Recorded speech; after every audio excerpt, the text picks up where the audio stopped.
এখানে আমার নাম রূপজান বিবি, আমার স্বামীর নাম আরমান মিয়া, বাড়ি কমলপুর মোহনপুর মসজিদের পিছনে। ঘটনা কি হয়েছে? ঘটনা হয়েছে, একটা মহিলা আমার এখানে আইতই লাগে, সব দিন আইতো যাইতো, তাই না আমি কোন লাগে রাখিয়া আমার বউর ছেলের বউর নানি, তো সব সময় আইতো যাইতো, আমি তাই দেখতো, আমি কোনখানে কিতার তৈ দেখতো, দেখি এরপরে তাই হঠাৎ করে আমি গেছি এক ডাক্তারখানা, আয়া পাইছি এইরকম আমার দয়ার বাঙ্গা। কিভাবে নিয়েছে? দয়ারটা বাঙ্গা দেখে আমি সন্দেহ লাগছে যে আমার জিনিসটা কই, এখন জিনিসটা কি জিনিস ছিল? সোনার নেকলেস, গলার চেইন 3টা, আংটি 5টা, লেডিসের 3টা, আর পুরুষের 3টা, লেডিসের 2টা, আর নাকের ফুল, ডায়মন্ডের ফুল, ছোট একটা বাচ্চার আংটি, এটা সবটা মিলাই, খানের 4টা, হাতের 4 গেছা ফলার, এটা সবটি মিলাইয়া আর লইয়া গেছে।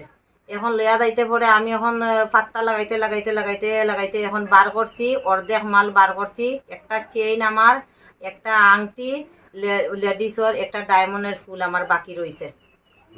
যে নিয়েছে উনি কি হয় আপনার সম্পর্কে? সম্পর্কে এটা আমার ছেলের নানি শাশুড়ি। উনি কি সব সময় আসতেন? আগে সব সময় আসতো, তাই নিজে তাইনের নাতিন বিয়া দিছে, নাতিনের বাড়িতে, তাইনের বাড়িতে আইনা। তাই কবে থেকে আপনার বাসায় আসে না? আজকে 1 সপ্তাহ ধরে বেটি আমাদের বাসাতে আইছে না, আমাদের বাড়িতে আয় না। না হয় বেটিয়ে নিজে বেটির বাড়িতে নিয়ে বেটির নাতিন আমার বাড়িতে বিয়া দিছে, বয়স হয়েছে না, আমার বাড়িতে বিয়া দিছে। তাই সন্দেহ হয়েছে ওনাকে? সন্দেহ হয় জিনিস উদ্ধার করেছে, সন্দেহ করা ওরে দিয়া গিয়া, গলার একটা হার, 2টা চেইন, 4টা খানের, 3টা আংটি ছেলের, আর একটা নেকলেস উদ্ধার করছি, 4 গেছা ফলার, আর বাকি জিনিসটা উদ্ধার করতে পারছি না।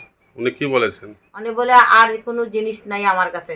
তো আমি বলছি আমার বাকি জিনিসটা হয়ে গেল, বাকি জিনিস যদি এখন কথা হচ্ছে, বাকি জিনিসও এখন দিতাম না, আমি থামাইলাম। আপনারা যে ওইখান থেকে উদ্ধার করলেন? আমি ভিডিও করে নিয়ে আইছি, ওইখানটাই যে জিনিসটা আমি পাইছি ওই জিনিসটা আমি ভিডিও করে আনছি। পুলিশ এসেছিল? পুলিশ আইছিল, আজকে আইছিল পুলিশ। কি বলেছে পুলিশ? আজকে আইয়া তো এখন গেছে পুলিশ, আসামির বাড়িতে গেছে, এখন তো আমি কোনো পাইছি না কোনো কিছু। এখন থানায় অ্যাপ্লিকেশন করেছিলেন? থানায় অ্যাপ্লিকেশন করছি, আজ 4 দিন হয়েছে অ্যাপ্লিকেশন করছি, আজকে আইছে থানার পুলিশ। ঠিক আছে।